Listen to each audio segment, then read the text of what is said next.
Hi guys, welcome back to my channel. My name is Sana. You are watching Sana Tech YouTube channel. In this video, I am going to show you how to content and privacy restrictions on iPhone after iOS 18 update. Without wasting any time, let's start this video.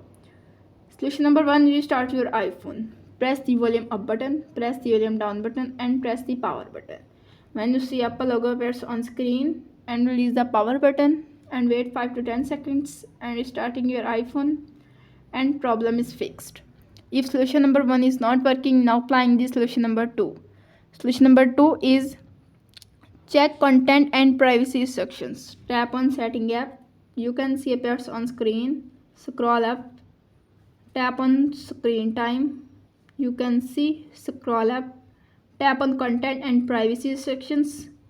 Content and privacy restrictions toggle on and problem is fixed.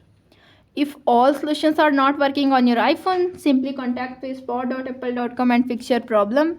How to content and privacy restrictions on iPhone after iOS 18 update is successfully. That's it. If the video helpful to you, please don't forget to share and subscribe my YouTube channel. Thanks for watching.